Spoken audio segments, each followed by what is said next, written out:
Et on voit Wiz Khalifa qui est en train de s'entraîner au fond. Je crois qu'il fait du Muay Thai, la kickboxing. Je sais pas quel sport de combat il était en train de faire, mais il me voit, puis il fait yo, il y a Wiz Khalifa, tu vois. Puis genre, il marche vers nous, tu vois. Puis il fait yo, il marche vers nous, tu sais, en tapant un peu de l'épaule, tu vois. Genre, regarde qui est là. Ouais, je te jure. Après, il fait, puis genre, 10 minutes plus tard, j'ai une notification WhatsApp, Instagram. Wiz Khalifa vous a tagué sur une photo, parce que c'était à l'époque, 2018, tu vois. Ah ouais. Et tu sais, je vois ça, et je vois des messages de partout. Oh, what the fuck, machin, je vais voir le post de Wiz Khalifa, tu l'as pris en photo et tout. Après, il y a Def Jam qui a partagé la photo, le Shade Room, Double XL, je crois que même BET ils avaient partagé. Enfin, en gros, c'est Top 5 des artistes avec qui tu as collaboré. Chris Brown, etc. etc. De quoi? Genre juste gros artistes ou à qui j'ai Gros préféré? artistes. Ok. Chris Brown, Future, Tyla, qui est mon artiste actuel.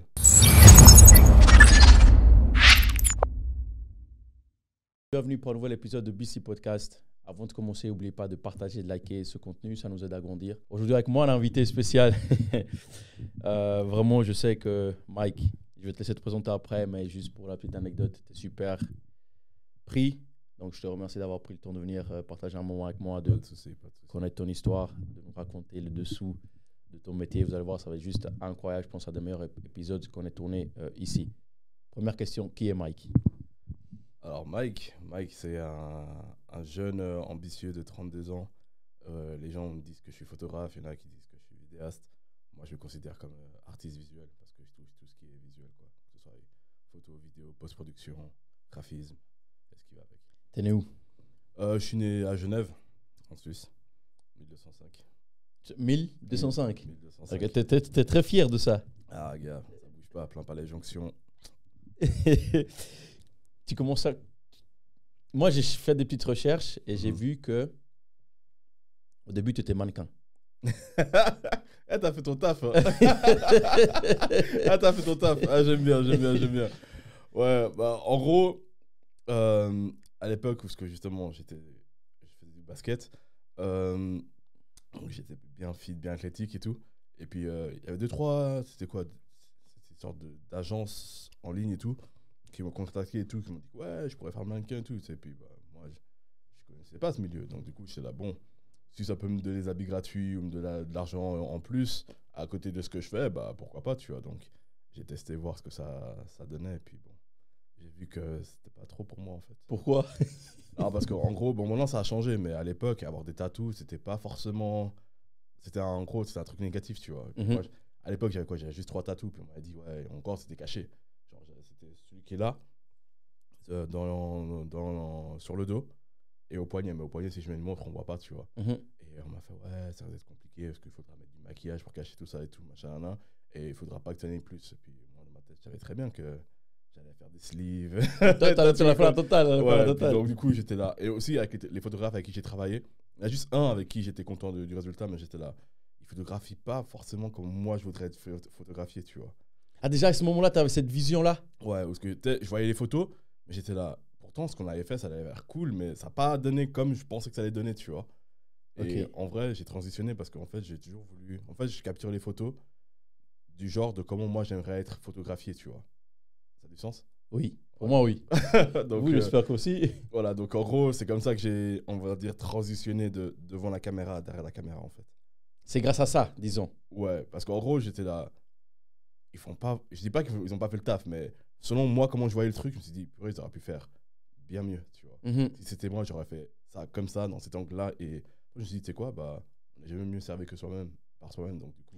Mais tu tenais où d'où ça ? Est-ce que c'était fait de manière naturelle ou avant ça, tu commençais à faire tes recherches, etc. déjà ? Bah, en fait, j'ai toujours été un peu dans l'art, si je peux dire ça. Genre, j'aime bien dessiner. Il y a plusieurs de mes tatous que c'est moi qui les ai dessinés. Et à la base, je voulais être architecte. Ok. Après, tu vois, dépendant du parcours, les architectes en Suisse, ils vont pas forcément à l'Uni, ils vont plus à haute école et tout machin. Mes parents sont matrixés par Uni, donc tu vois, ils ont dit, oh, il n'y a pas d'université dans le nom du truc. Tu vas pas là-bas, tu vois. Donc, du coup, j'ai dû trouver un autre truc qui m'intéresse, tu vois. Et du coup, longue anecdote, j'ai fait mon high school au State.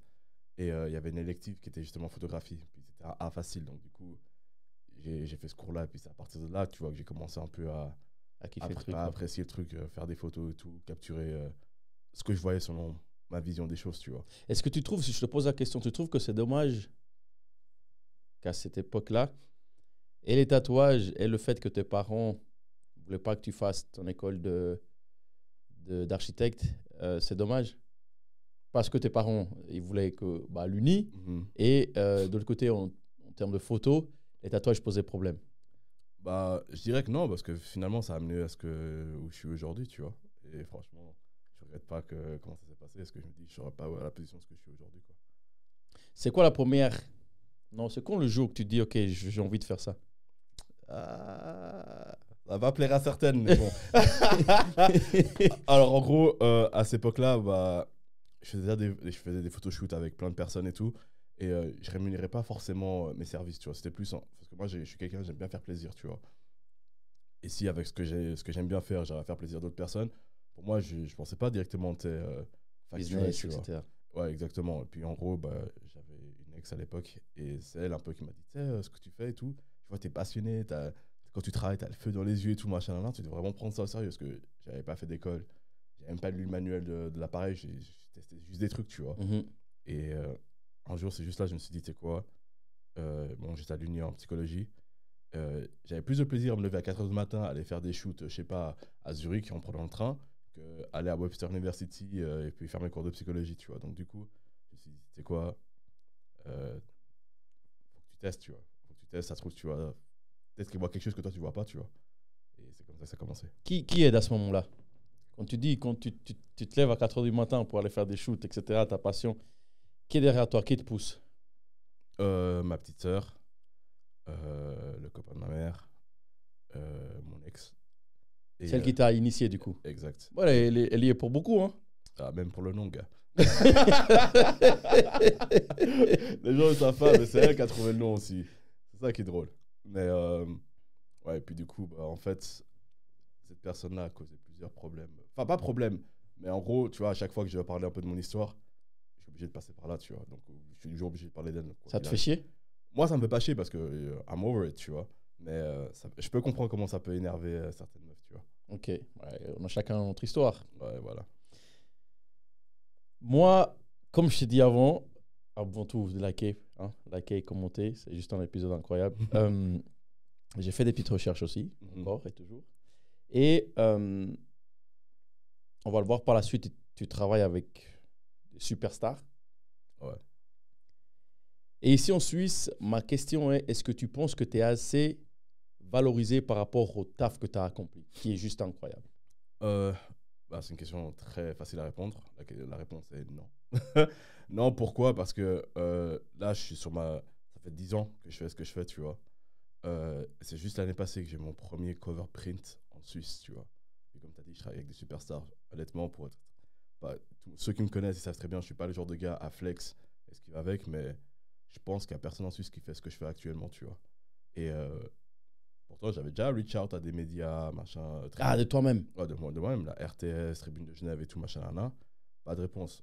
Mais pas de souci. Après, je me suis dit, tu sais quoi, en vrai, dans l'industrie où je suis, la Suisse, elle n'est pas forcément prise en compte. Donc, je ne vais pas forcément m'attarder d'avoir cette reconnaissance en Suisse, alors qu'ailleurs, les gens me valorisent, tu vois. Et comme on dit, on n'est jamais prophète dans sa propre ville. Donc, voilà, quoi. Est-ce que c'est pas dommage? C'est dommage, hein, parce que, en vrai, ceux qui savent mon histoire et qui savent avec qui je travaille, ce qui va avec, quand ils m'ont trouvé, la plupart des gens, quand ils me trouvent, ils sont là, ah ouais, je savais pas qu'il y avait un Suisse qui faisait ce genre de choses-là à ce niveau-là, tu vois. Par exemple, moi, quand j'étais en train de justement monter ma carrière, ce qui va avec, j'avais pas forcément un exemple en Suisse. Et je pensais pas que c'était faisable parce que je connaissais personne qui faisait ça. Et puis le fait de savoir qu'il y a un Suisse qui fait ça, ça peut ouvrir en gros l'idée à des personnes que, ah, c'est quoi, lui, il a réussi à faire ça. Moi aussi, c'est possible que je fasse ça, tu vois, celui que lui, il a réussi, tu vois. C'est juste en gros le dommage du fait qu'il n'y a pas forcément tout le monde qui est au courant de ce que je fais pour pouvoir justement inspirer d'autres personnes à faire la même chose, tu vois. Peut-être qu'on est un peu en retard surtout ici. Exact. Est-ce que tu peux, moi évidemment je sais, parce que j'ai fait mes recherches, pour toutes les personnes qui vont voir cette vidéo, aller en top 5 des artistes avec qui tu as collaboré? Chris Brown, etc. De quoi? Genre juste gros artistes ou à qui j'ai Gros préféré? artistes. Ok. Chris Brown, Future, Tyla, qui est mon artiste actuel. Il y en a beaucoup. Hein. Ouais. Quand tu dis Tyla, qui est mon artiste actuel, c'est-à-dire quoi? Ça fonctionne comment? C'est par mandat, c'est par année? En fait, durant ma carrière, déjà, je suis indépendant, donc je travaille pour moi-même. Je suis des fois amené à, par exemple, imaginons, je sais pas, on va dire, Sarah Walker, je sais pas, elle vient en Suisse ou elle vient en Europe, elle a un truc à faire. Il y a des chances qu'elle me contacte et me dit, écoute, j'ai 2-3 dates à faire dans telle ville. J'aimerais te booker et tout. Et puis en gros, c'est comme ça fonctionne. Et puis Tyla, c'est l'artiste qui me book le plus souvent. Okay. Et en gros, je suis son photographe, donc du coup, il m'amène littéralement partout, quoi. C'est incroyable. Ouais. Comment est-ce que ça se passe? Est-ce que ces gros artistes, ces stars comme ça, je pense qu'il y a des managers ou des agents qui les gèrent. Tu négocies directement. Comment est-ce que ça se passe ce milieu-là? Évidemment, tu me diras ce que tu peux dire parce qu'il y a des choses qu'on peut pas tout dire. Mais en fait, il y a un manager. On va prendre l'exemple de Tyla, c'est l'exemple le plus facile à expliquer. Elle a des managers, une tour manager et une road manager. En gros, je négocie avec le manager et le tour manager. Mes tarifs, c'est un tarif fixe que j'ai par jour, en gros. Par jour. Exact. Et tout ce qui est déplacement, hôtel, etc., c'est toi qui gères ou c'est compris dans le prix? C'est tout compris. Quand je sors de chez moi, aller à l'aéroport, quand j'arrive à la destination, le driver qui m'attend, qui m'amène à l'hôtel qui est compris, petit déjeuner, bon. Oui, la totale. Et repas par jour aussi. J'ai aussi un budget pour repas par jour et mes services, quoi. Comment on fixe ces tarifs? Toi, comment tu as appris à fixer tes tarifs? Évidemment, tu travailles avec des stars, donc tout travail mérite salaire. En gros, moi, ce que j'ai fait, parce que j'ai des potes aussi dans l'industrie qui font ce que je fais, qui font ce que je fais depuis un moment. Et du coup, j'avoue que des fois, je ne savais pas forcément comment facturer. Des fois, je me rends à me dire, peut-être que je facture trop bas, peut-être que je facture trop haut. Donc, du coup, je regarde comment je leur demande, parce qu'ils sont assez transparents. Je leur dis, ouais, toi, par exemple, tu factures combien et tout, machin, pour ça. Et ils me donnent une tranche, je vais demander à un autre gars. En gros, je fais une sorte d'estimation. Et après, selon ce que moi, je peux délivrer comme qualité de travail et comme aussi temps de travail que je vais faire, j'essaie de faire une estimation. Je me dis, OK, cette tranche-là, ça a l'air plutôt pas mal, ça a l'air correct. Moi, je suis à l'aise avec ça. Allons voir s'ils sont à l'aise avec ça, tu vois. Puis s'ils sont à l'aise, let's go, quoi. T'es le meilleur dans ce que tu fais? Sans se jeter des fleurs, mais... Tu parles de quoi? Europe, Suisse, mondialement? Dans ce que tu fais de manière globalement. En Suisse, je dirais pas que je suis le meilleur, parce qu'il y a toujours des parties à améliorer. Mais... Dans le travail que tu fais en Suisse? Ouais. Après, en Suisse, ça compte pas, on a dit au début. ouais, c'est vrai, mais parce que franchement, en vrai, en Suisse, on a beaucoup de talent. Genre, il y a plein de personnes qui sont dans l'ombre, qui n'ont pas la lumière sur eux et tout. Mais moi, je vois ce qu'ils font, tu vois. Il y a des gens, je suis là, des fois, je tombe sur des comptes Instagram, je suis là, ah ouais, le gars, il est chaud en scred. Hein. C'est juste qu'il n'a pas l'exposition qu'il faut, mais en vrai, tu le mets dans la bonne position avec les bonnes personnes. Lui, c'est bon aussi, expatrié, tu vois. Mais après, pour faire ce que je fais, parce que bon, pour préciser, par exemple, typiquement avec Tyla, je suis son photographe vidéaste et je suis le seul. Et si vous savez, normalement, un artiste avec ce genre de calibre-là, il y a toujours une petite équipe médiatique autour. Et moi, je fais le même taf que tous ces gens ils font. Donc, du coup, ça y va, quoi. Ouais, ça y va. Donc, c'est pas forcément facile de faire ça en tant que one-man show, tu vois. Mais c'est toi qui fais les posts et tout, etc. aussi? Exact. En gros, les vidéos que vous voyez, les photos et tout, les gens ne se rendent pas compte. Mais par exemple, dans un concert, ils ne se rendent pas compte qu'il y a différents angles que je prends d'elle, tu vois. Maintenant, quand tu es dans un concert et que tu es dans la foule, tu sais se déplacer, parce que j'ai toujours environ 2-3 caméras sur moi, tu vois. Une qui filme et une avec laquelle je prends les photos. Donc, du coup, les gens ne se rendent pas compte que je suis là à me déplacer dans la foule, à capturer tout ce content qui est de bonne qualité. Mais, très bonne qualité. Mais que c'est une personne qui fait ça, c'est pas 3 personnes, 4 personnes, tu vois. Et tu es amené à, par exemple, il y a le concert qui se joue, la performance, et tu dois poster pendant le concert?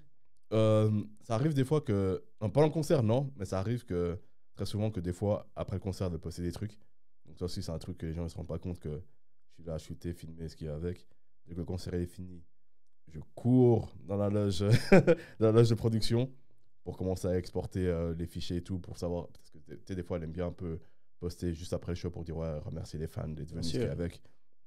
Souvent, c'est soit après le show, ou soit le lendemain dans la matinée. Donc du coup, même le soir après... Je suis là, debout, en train De bosser, quoi. En train de bosser. Tu as dit tout à l'heure qu'il faut avoir la bonne exposition si tu... Enfin, tu as pris un exemple. Si tu te places avec les bonnes personnes, la bonne exposition, il peut être expatrié et devenir très fort. Comment on a... Est-ce que c'est de la chance? Est-ce que... Comment tu me diras, moi qui ne connais pas plus que ça, ce qu'il faudrait pour avoir la bonne exposition et pour toucher les bonnes personnes?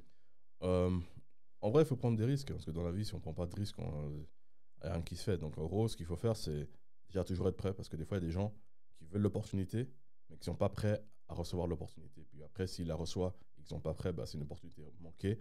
Et ça donnait une mauvaise image qu'on va se souvenir que ouais, lui, il était pas, son taf il était médium. Et tu ne vas pas forcément reconsidérer quelqu'un qui n'a pas forcément délivré ce que tu voulais, tu vois. Donc, il faut toujours être prêt et être sûr de soi, quoi. Comment on gère des... On a chacun notre ego. Tu travailles avec cet artiste actuellement. Je me demande comment on gère de tels égos. Tu vois, c'est des superstars. On doit faire attention à quoi? Qu'est-ce qui est autorisé? Qu'est-ce qui n'est pas autorisé? Niveau comment tu traites ce genre de personnalité? Bah, je vais prendre encore l'exemple de Tyla parce que c'est l'artiste avec qui je travaille le plus souvent. Bah, elle, déjà, j'ai commencé à travailler avec elle avant qu'elle devienne aussi big, tu vois. Donc, moi, je sais que c'est une superstar mondialement reconnue maintenant. Et moi, je la vois toujours comme la meuf que j'ai connue quand personne ne la connaissait, tu vois. Même notre relation, c'est une relation très amicale parce qu'on se fait confiance. Elle sait très bien que je suis pas là parce que maintenant c'est une grosse superstar. J'étais déjà là avant même que les gens internationalement la connaissent, tu vois. Donc, je sais quand je travaille avec des personnes que, voilà, selon la perspective d'autres personnes, c'est des grosses superstars. Moi, je les vois comme des humains, quoi. C'est juste des humains très talentueux dans ce qu'ils font. Mais dès que tu leur enlèves ça, c'est des gens normaux comme nous, quoi. Mais il y a des gens ou des artistes avec qui tu as collaboré qui étaient déjà des stars avant que tu collabores avec eux. Chris Brown, il me semble que tu as fait... C'est juste ou je me trompe? Ouais, en fait, si tu veux, j'ai shooté la cover de Danny Lay et Chris Brown, Easy Remix. Okay. Et c'est là la première fois, parce que justement, j'ai eu cette première approche avec Chris Brown, quoi. Ok, comment on gère ça? En vrai, il faut juste te dire que si t'es là, c'est-à-dire que toi aussi, t'es bon. Voilà, t'es bon, t'es plus ou moins important, tu vois. Donc, si t'es là et puis ils te font confiance et que tu leur donnes des directives et qu'ils les suivent, c'est qu'ils font confiance parce qu'ils disent que si t'es là, c'est pas pour rien. Tu vois ce que je veux dire? Donc, du coup, je suis pas forcément en train de stresser ou ce qui va avec ou starstruck. Je suis là, ok, t'es bon dans ce que tu fais, mais moi, si je suis là, c'est parce que ça veut dire que je suis bon aussi, tu vois. Quelle est la photo qui t'a fait décoller? Ma carrière ou juste en général? Ta carrière qui t'a fait connaître. Ouais, c'est en gros, c'est une histoire assez folle. Première semaine, donc j'arrive à Los Angeles, je connais personne. Hein. Donc j'arrive lundi. Je connais personne. Je suis là, j'avais mon plan parce que j'étais là. Déjà, je suis suisse. Les Suisses, mondialement, si c'est pas pour les montres et chocolats, les gens s'en battent les steaks de nous, tu vois. Donc j'étais là, bon. Ce que je dois faire quand j'arrive à Los Angeles, je me suis dit, c'est quoi, les influenceurs, leurs photos, c'est toujours des photos vite fait. Bon, mes photos, quand même, j'estime que c'est des photos de qualité. Je me suis dit, tu sais quoi, je vais faire des collabs avec des influenceurs avec un certain nombre de followers. Comme ça, les gens dans la ville, ils voient qu'il y a un nouveau gars dans la ville, machin, qui est plutôt pas mal. Donc, je suis tombé sur l'Instagram d'une meuf qui s'appelle Isabella. Tu payais ça? Tu payais ça? Non. C'est collab, donc time for pictures. Donc, en gros, c'est donnant, tu vois. Okay. Donne ton temps, puis en retour, t'as des photos, tu vois. Donc, du coup, tu sais, j'étais là, ouais, je connais cette meuf vite fait. Je commence à scroll sur Instagram et je vois en fait que c'était la meuf de Wiz Khalifa à l'époque, tu vois. Et du coup, dans ma tête, je me suis dit, tu sais quoi? Je regardais ses photos, je me suis dit, ah, s'il y a l'opportunité, même moi, je fais mieux que ça, tu vois. Donc, du coup, dis-toi que j'avais genre 2000, 3000 followers. Hein. Elle était déjà dans les millions, tu vois. Je me suis dit, tu sais quoi? Je vais aller à l'audace. J'ai DM et tout. J'ai dit, ouais, machin, tu serais partant de faire un shoot et tout, machin, là.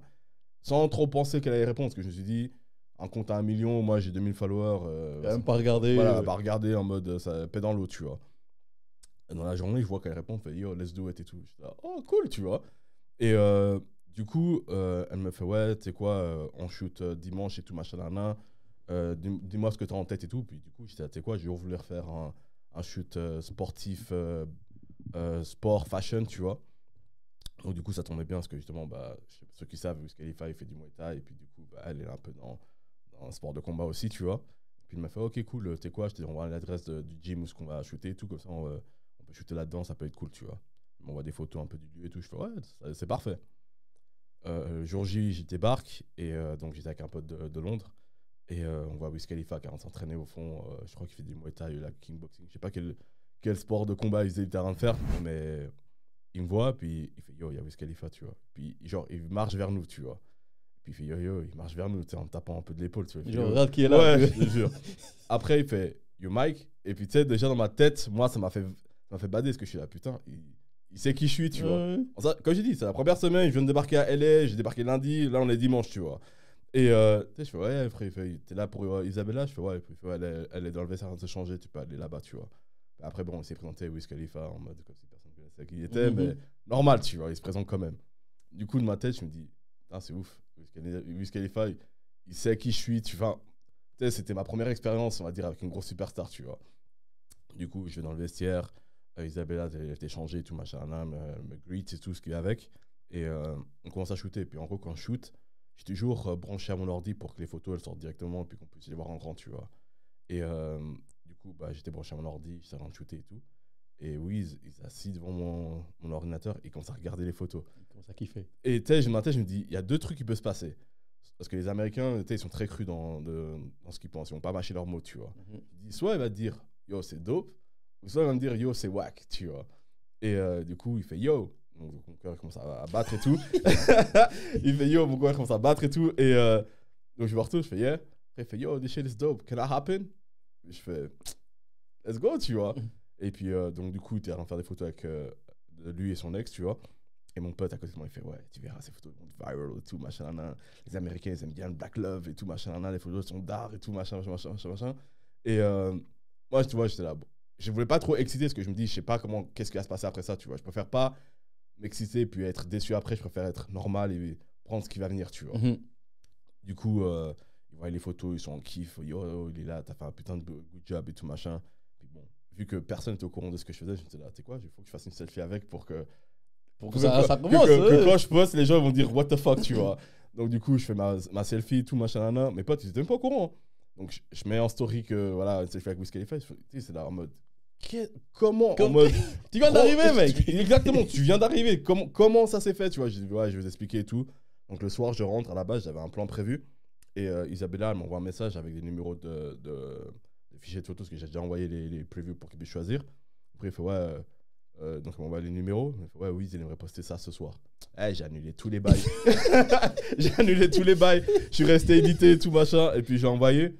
Puis, genre, 10 minutes plus tard, j'ai une notification WhatsApp, Instagram. Wiz Khalifa vous a tagué sur une photo parce que c'était à l'époque, 2018, tu vois. Ah ouais. Et tu sais, je vois ça. Et je vois des messages de partout. Yo, what the fuck, machin, je vais voir le post de Wiz Khalifa, tu l'as pris en photo et tout. Après, il y a Def Jam qui a partagé la photo de Shade Room, Double XL.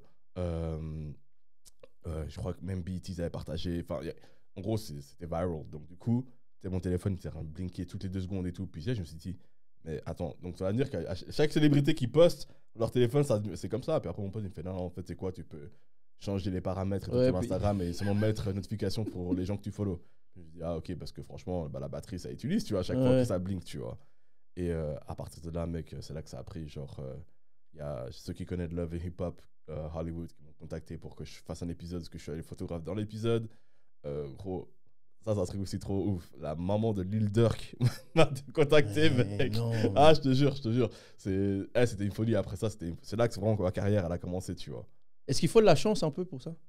Je dirais pas de la chance, il faut juste être smart. Parce qu'à la fin, tu peux être talentueux, mais si tu sais pas comment entretenir un business et prendre des risques et faire certaines décisions qui peuvent t'amener à d'autres opportunités, ça va pas marcher, quoi. Comment on entretient un business? Celui-là surtout. Par exemple, il faut savoir déjà la demande des clients. Déjà savoir comment on appelle ça? Quelle audience tu vas targeter, tu vois. Et après savoir aussi la demande. Qu'est-ce qui est demandé et qu'est-ce qui marche, tu vois. Moi, au tout début, justement, j'ai fait, on va dire, tout le monde, monsieur, madame, tout le monde, les modèles, célébrités. Après, justement, on va dire, en haussant un peu mes prix, ça filtre déjà, genre les monsieur, madame, tout le monde, ils vont pas forcément venir te contacter parce qu'ils vont dire, c'est quoi, moi je cherche des photos cool, ok, il fait une bonne qualité, mais c'est un peu trop cher, donc du coup, tous les gens peuvent, on va dire, monsieur, madame, tout le monde, filtrer. Et ensuite, plus tu on va dire, tu changes 2-3 paramètres de ton business, tu vas trouver justement après une ligne de clients que tu veux. Tu vois ce que je veux dire? Ok. Quel est le plus grand défi que tu rencontres quand tu shootes ou quand tu travailles avec ce genre de personnes?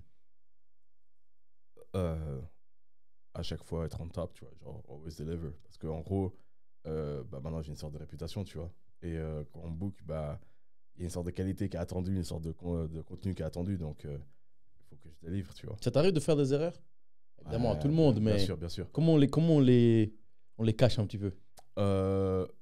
Moi, très souvent, par exemple, tu vois, ça peut m'arriver, genre, pendant un concert, qu'il y a plein de photos qui sont, genre, peut-être sous-exposées, donc qu'il n'y a pas trop de lumière. Après, bon, avec Photoshop, Lightroom ou Capture One, tu peux toujours rattraper et tout. Ou que, par exemple, qu'il y a des photos qui soient floues. Après, bon, j'ai mes petites techniques pour finesse, tu vois, pour que ça passe, tu vois. Par exemple, tu vois, ça peut arriver aussi que, en caméra, que, par exemple, typiquement, que je ne suis pas forcément stable. Après, avec le logiciel que j'utilise, je peux soit mettre un stabilisateur dans la vidéo, ou soit je peux rendre ça en mode handheld, tu vois. Des fois, les gens aiment bien que... Ouais. Ok. Donc, j'ai toujours un peu la finesse quand je fais des erreurs et ce qu'il y a avec, quoi. Quelle est la personne qui t'a le plus marqué? De ma carrière.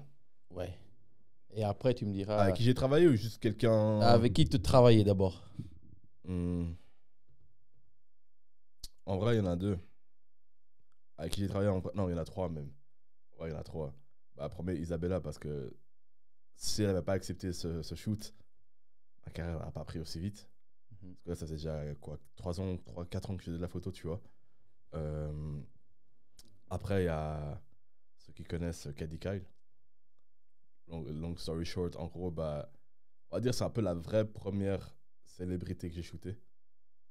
Ça n'a pas pris comme Wiz Khalifa avec le shoot avec Wiz Khalifa, mais on va dire c'était littéralement ma première approche à Los Angeles. Parce qu'en gros, avant de déménager là-bas, j'étais allé là-bas en vacances. Et justement, c'est là que j'ai rencontré et tout. Puis c'est une personne très cool. Et avec jusqu'à aujourd'hui, on est toujours potes. Hein. Okay. Et justement, c'était un peu la première approche d'avoir une amie célébrité à Los Angeles. Tu vois. Donc ça m'a marqué. Puis bien sûr, ceux qui savent, Tyla, quoi. Et c'est là, maintenant c'est celle qui est... Ouais. Comment est-ce que, toi qui pars de la Suisse, sans rien, tu me décrirais que, parce qu'en fait j'ai Kevin qui est passé chez moi, j'ai Danny, ce qu'on a envie qui est venu chez moi, maintenant j'ai toi. Tous les trois, vous avez un point en commun, c'est que vous êtes partis aux États-Unis. Ouais, parce que franchement, moi je dis c'est un hack de partir d'autre. Après, pas forcément aux États-Unis, mais de sortir de ton pays, aller justement expérimenter une culture différente.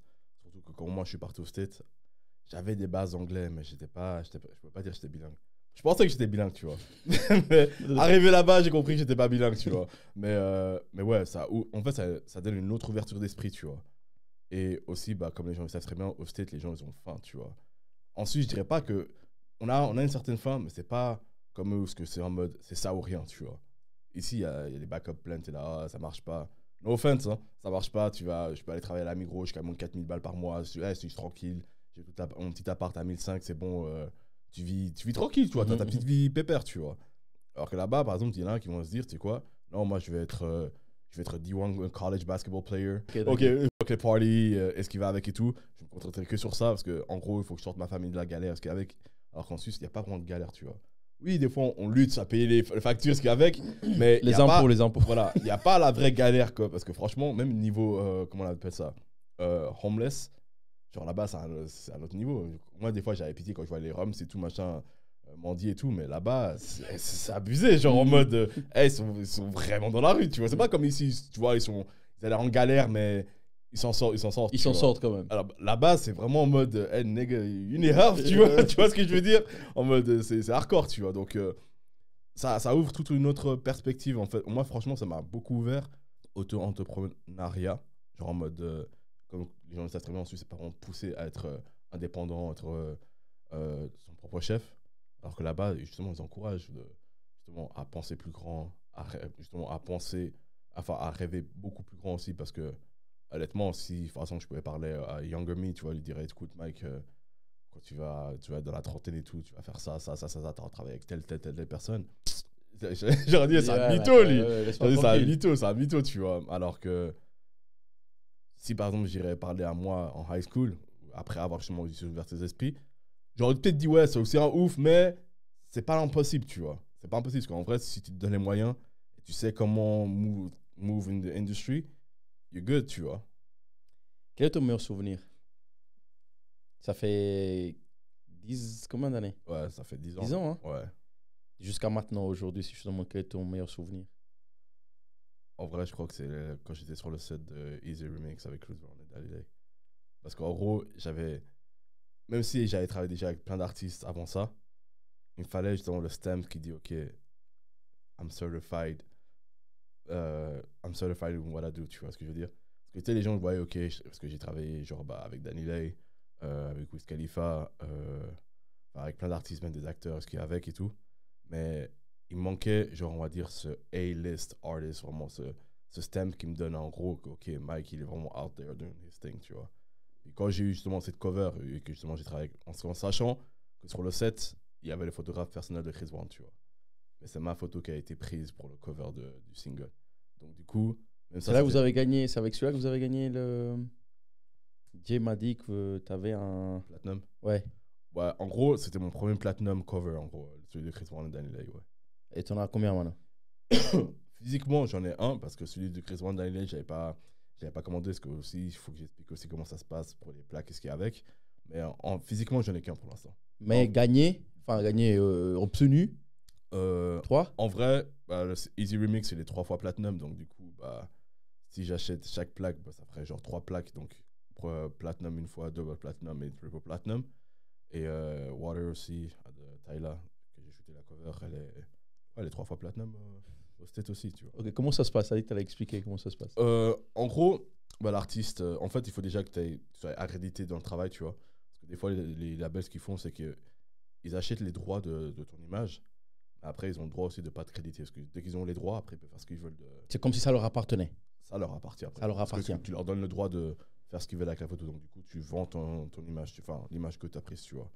Et du coup, par exemple, avec. Parce qu'en gros, Daniela était chez Def Jam. Donc, du coup, ils m'ont mandaté. Enfin, quand ils ont vu les photos, ils ont dit, ouais, on aimerait reprendre celle-là. Donc, du coup, ils m'ont envoyé un agreement, un NDA. Pour ceux qui savent ce que c'est un non-disclosure agreement. Donc, en gros, c'est un truc que tu dis que tu signes un truc que tu n'es pas censé relever au public. Mm-hmm. Et moi, après, ce que j'ai demandé, c'est que j'ai le crédit dessus. Parce que je sais comment ça se passe, tu vois. Parce que j'ai appris avec le temps. Et du coup, ils étaient OK. Donc, du coup, si tu cherches sur Internet Dalilei Chris Brown, cover, il y a mon nom qui va tomber quelque part, quoi, pour sûr. Tu as appris ça toi-même? Tu as un avocat qui gère ça? Comment ça se passe? Alors, en gros, vous vous souvenez, je vous ai dit que j'étais à Londres j'étais à Los Angeles la première semaine avec un gars de Londres. En gros, c'est un peu comme mon mentor, même s'il ne m'a pas forcément appris beaucoup sur la photo, mais il m'a appris beaucoup sur l'industrie, justement, entertainment, musique. Parce qu'en gros, c'est un photographe aussi. Il s'appelle Jay Stewart. Lui, en gros, il a déjà fait ce que moi j'ai fait, que j'étais en train de faire, tu vois. Il a fait des photos avec Chris Brown, des photos avec tous les stars que vous pouvez penser, il a déjà fait des photos avec, quoi.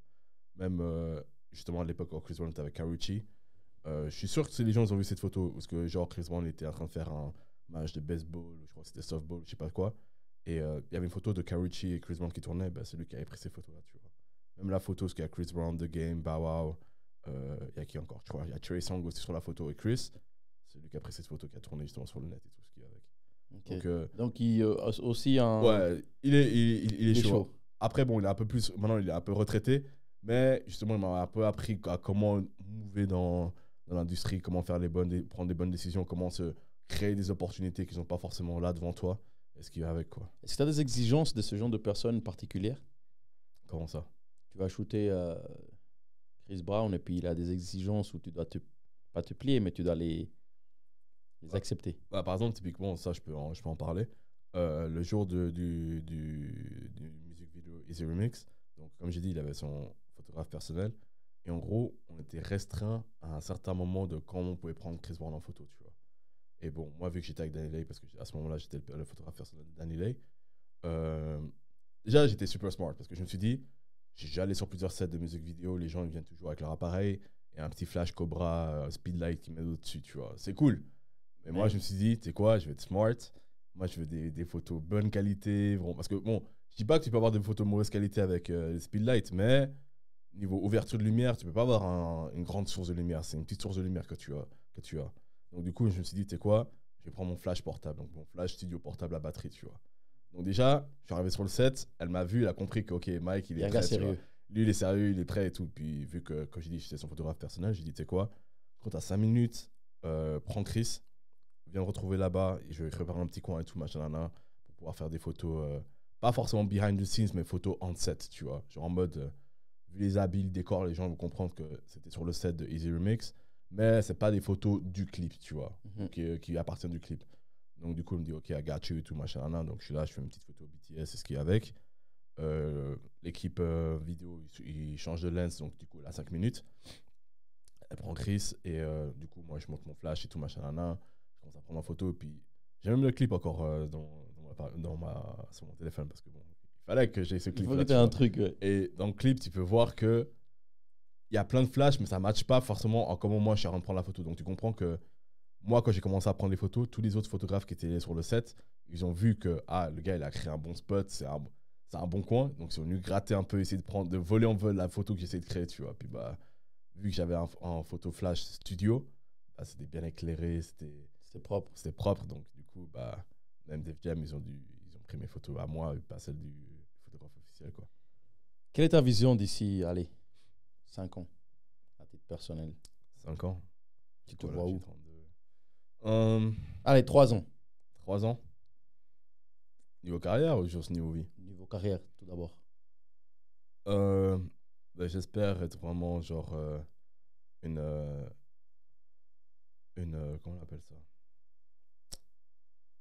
Être une référence en Europe, tu vois. Je sais que je suis déjà un peu, mais je veux vraiment être référence numéro 1 de quand les Canaries viennent en Europe, ils ont besoin d'un shooter. C'est lui qui joue. Ouais, c'est Mike. Si Mike il est en Europe, c'est lui qu'il faut prendre, tu vois. Comment tu comptes arriver là? Faut que j'aille plus dur sur moi-même, tu vois. Après, bon, là, typiquement, justement, aujourd'hui, j'ai acheté de nouvelles caméras. Ils ont épuisé mon porte-monnaie. mais ça va justement level up encore mon contenu, ce qui va avec et tout. Donc, comme ça, vu que cette année, je pousse un peu plus fashion, film et musique vidéo. Donc, du coup, il y a du bon contenu qui va arriver. Et je pense qu'avec ça, après, justement, ça va mettre plusieurs personnes en disant, ok, ce gars-là, il est basé en Europe. Quand on va en Europe, c'est lui qu'on doit avoir. L'anecdote la plus incroyable que tu puisses nous partager parmi tout ce que tu as fait. Franchement, j'en ai une chier, mec. Allez, deux. Deux. Ok. Donc, c'est quand j'habite encore à Los Angeles. Normalement, je rentre en avril, donc c'est mon mois d'anniversaire. Je reviens toujours pour fêter mon anniversaire avec ma famille, mes proches, tu vois. Et à ce moment-là, j'étais au stage, je me suis dit, il y a un truc qui me dit que faut pas que je rentre, tu vois. Et moi, j'aime bien le faire à ma tête. Souvent, à l'époque, j'écoutais pas forcément mon comment on appelle ça? Gut feeling. Comment on dit ça en français? Ton quoi? Gut feeling. Mon instinct, voilà. Ton instinct. J'écoutais pas forcément mon instinct, tu vois. Et je suis allé à l'encontre de mon instinct. Je me suis dit, tu sais quoi? Non, vas-y, fuck. Je rentre en Suisse. Je vais fêter mon anniversaire avec mes proches et tout, machin. Là. Donc, je fly. Un jour après que j'arrive, la production avec qui je travaillais, il m'écrit, il me fait, yo, on a besoin de toi et tout pour. Il a dit quoi? Je crois que c'était pour le lendemain. Il m'a dit, ouais, il y a Tyga qui t'a demandé pour la musique vidéo de J Balvin, lui et Chris Brown. La musique vidéo, ça veut du son hot. Et ça, c'était avant que je travaille avec Chris, tu vois. Déjà dans ma tête, je me dis, putain, Tyga, il m'a demandé moi, tu vois. Donc, c'est-à-dire qu'il connaît parce qu'il ne fallait pas, tu vois. Donc, du coup, je me suis dit, quelqu'un lui a parlé de mon taf ou il a vu mon taf quelque part, tu vois. Déjà, j'étais là, ok, ouais. Tyga, c'est lourd. Maintenant, quand j'ai su c'était pour quelle musique, je me suis dit, ok, il y aura J Balvin sur le set, il y aura Chris Brown et Tyga. Du coup, je suis là à me dire, j'étais là, tu sais quoi, j'ai commencé à regarder les flights pour voir si je pouvais rentrer. Et c'était littéralement impossible que j'arrive à temps, tu vois. Donc, du coup, j'avais le seum.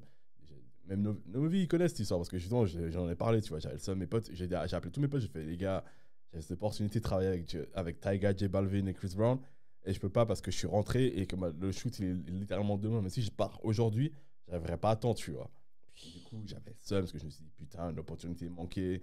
Je me suis dit qu'il fallait pas que je rentre et tout, machin, nana. Et après, bon, moi, je suis un grand croyant, tu vois. Puis très souvent, on dit souvent que quand Dieu, il te bloque quelque chose, ça veut dire qu'il y a quelque chose de mieux qui arrive. Mm-hmm. Le truc qui est arrivé plus tard, justement, c'est le Chris et Danny Lay. Et puis justement, le son hot n'est pas certifié Billboard Platinum ou Gold ou ce qu'il y a avec, alors que Easy Remix, il est 3 fois Platinum, tu vois. Donc, c'était quelque C'était un mal pour un bien. Ouais. Mine de rien, il y a quand même ces petits regrets, parce que je me dis, parce qu'en gros, ça fait un moment que j'essaie de taper la culture latino, tu vois, justement, J Balvin, Maluma, tout ça et tout. Bad Bunny et comme ça. Bad Bunny, exactement, tu vois. Et c'était un bon moyen de rentrer dans cette industrie, parce que il y a des choses à faire là-bas aussi, tu vois.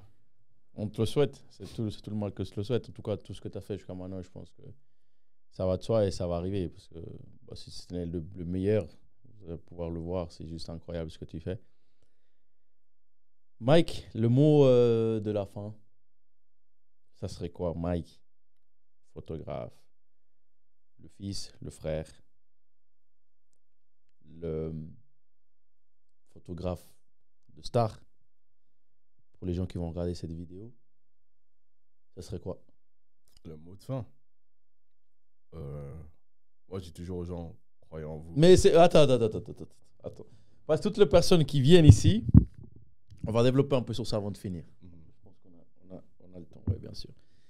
Toutes les personnes qui viennent ici, ou qui passent quelque part, quand je leur demande le mot de la fin, ils me disent, croyez en vous, croyez en vos rêves, travaillez dur.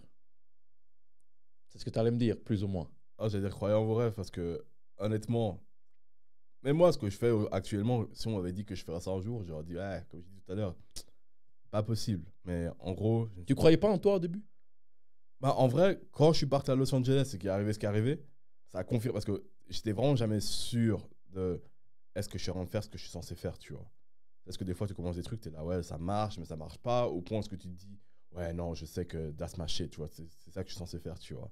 Donc j'avais toujours des doutes. Et le fait que, justement, comme j'ai dit, je suis arrivé un lundi, je connaissais personne, et que je me retrouve dimanche à shooter avec Wiz Khalifa, je me suis dit là, non, Dieu, il m'a fait comprendre, parce que tu sais, c'était aussi des prières, ce que je faisais, qui me guident sur vraiment ce que je dois faire de ma vie, tu vois. Parce que bon, entre-temps, je travaillais, j'ai fait du basket, j'étais à l'uni, maintenant je fais de la photo.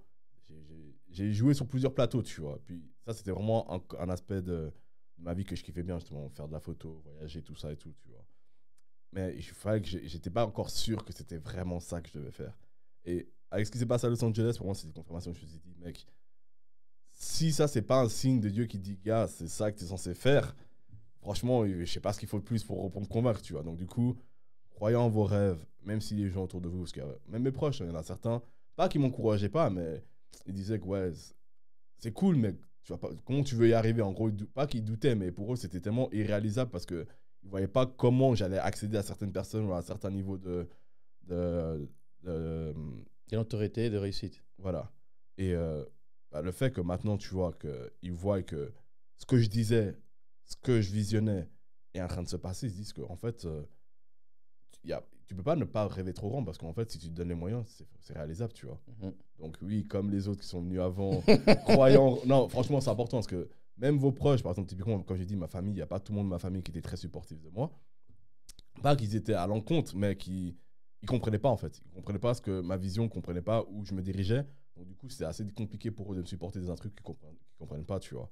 Mais tant que toi, tu sais où ce que tu vas, que tu as un plan, c'est très important, un plan. Parce que des fois, les gens ils sont là, ouais, c'est quoi, moi, je vais être basketteur, mais tu n'as pas un plan de comment tu vas devenir basketteur, de comment tu vas t'entraîner, de comment tu vas arriver à un certain niveau, de OK, tu vas aller en NBA.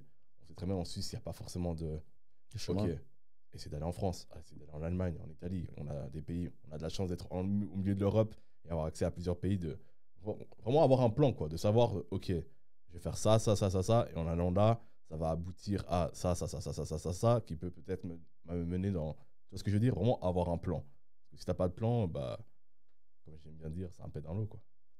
Ok. Mike, avant de te laisser, là, tu racontes pour finir la deuxième anecdote et puis on va finir sur ça.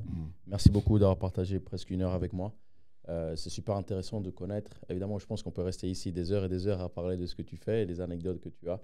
Et le chemin parcouru, c'est juste incroyable. Donc, comme j'ai dit au début, tu n'as pas beaucoup de temps. Donc, franchement, merci beaucoup. C'est super cool qu'on puisse mettre en avant. Pas mettre en avant parce qu'on n'a pas besoin de te mettre en avant. Ton travail parle pour toi. Mais de partager ce genre de moments avec des personnes qui réussissent des choses juste incroyables. Et que ça soit moi qui le fasse. Alors qu'il y a des... Je ne suis pas un média, je suis juste un podcast qui essaie de discuter avec des gens comme toi, justement. Ça prouve qu'on est encore une fois un peu en arrière par rapport à ça et qu'il y a un chemin à parcourir énorme. J'espère que tu seras le premier à ouvrir ces portes-là à d'autres gamins qui sont talentueux, qui veulent réussir dans la photo et puis faire aussi bien que toi. Merci beaucoup. Et à vous, je vous dis à bientôt pour un nouvel épisode. On finit sur la deuxième anecdote que tu dois me raconter. Ah, tu veux une exclue? Oui, bien sûr. Si c'est possible. Ok. De toute façon, j'en ai parlé récemment avec la team, donc je pense que je pense, tu peux. Et c'est ça va partir en story direct après. Hein. Ok. Alors, je vous explique. Pour ceux qui me suivent et ceux qui ne me suivent pas, en 2023, j'étais censé retourner à Los Angeles. Il m'est arrivé une couille qui m'a fait que j'ai dû rester. Et donc, j'avais déjà des campagnes, planifiées, ce qu'il y a avec, des acomptes envoyés et tout machin. Mais maintenant, j'étais bloqué en Suisse. J'avais envie, j'ai eu les larmes aux yeux. J'étais là en train de me dire, ça, c'est quoi? On essaie de compromettre ma carrière, là. J'étais ramassé de ouf, tu vois. Et du coup, je me suis souvenu encore, tu sais, je me suis souvenu justement de la fois avec Chris Brown, J Balvin, machin, nana. Je me suis dit, ok, Mike, même si t'as le seum, t'as envie de pleurer et tout, Dieu, il va pas te bloquer un truc, il va pas te bloquer un accès à quelque chose que tu penses qui peut t'amener un truc vraiment grand. C'est qu'il y a sûrement quelque chose d'autre qui va arriver. Maintenant, on va un peu backtrack. J'avais déjà contact avec une personne de la team à Tyla. C'était avant qu'elle fasse Water, avant que même qu'elle parte en tournée avec Chris Brown et ce qu'il y a avec, tu vois.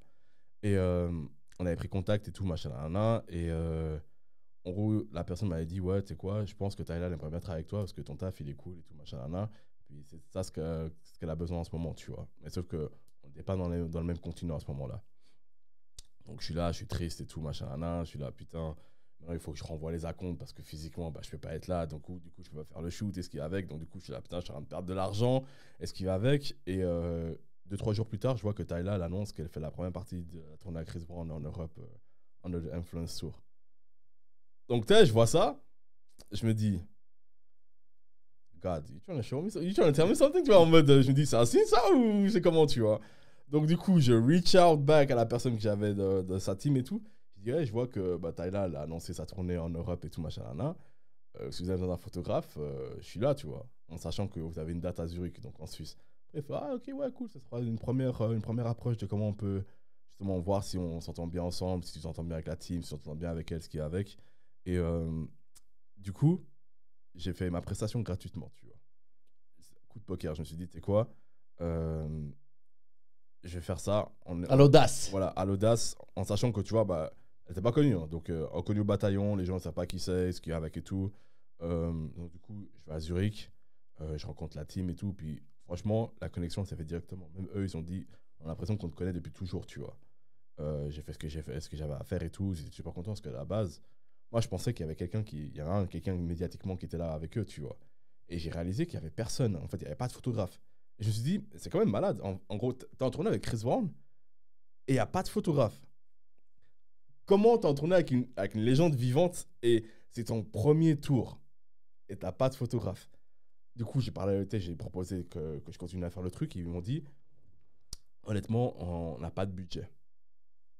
Dans ma tête, je me disais, ah, il n'y a pas de budget, putain. Moi, je me suis dit, tu sais quoi, Mike, tu vois qu'elle va devenir une superstar, tu vois.